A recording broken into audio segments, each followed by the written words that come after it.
Hidup Panglima! Panglima! Panglima!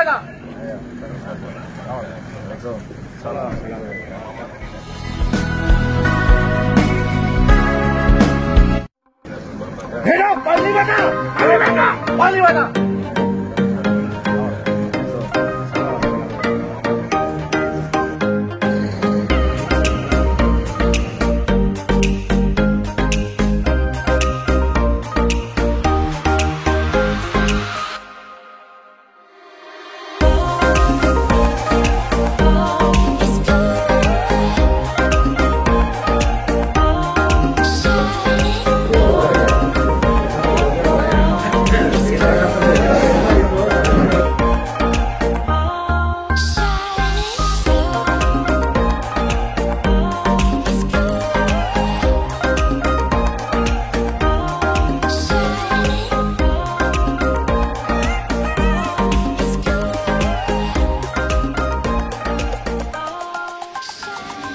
Saya sudah dinyatakan di berbagai media mungkin ya, statement saya baik di dalam forum-forum pertemuan.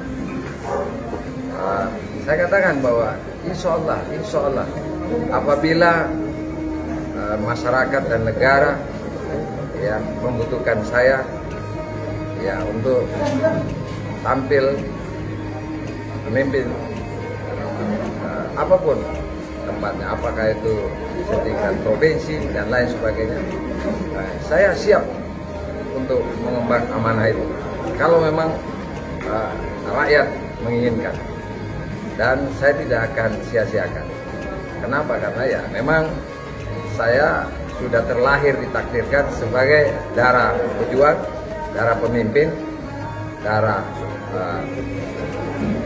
sebagai pahlawan nasional, dan ini cita-cita para leluhur saya. Mudah-mudahan amanah ini saya bisa lanjutkan. Amin. Saya kira semua masyarakat Sulawesi Selatan tahu kulturnya saya. Saya turunannya dari mana? Ya saya memang turun-temurun dari sonanya. Ya. Jadi saya kira seolah saya akan jalankan amanah itu. Saya siap kalau memang masyarakat menginginkan. Dan memang kita harus kembalikan marwahnya Sulawesi Selatan ya, karena kalau tidak ini Sulawesi Selatan ini harus punya perubahan yang harus drastis ya, tapi saya minta dukungan kepada kalian.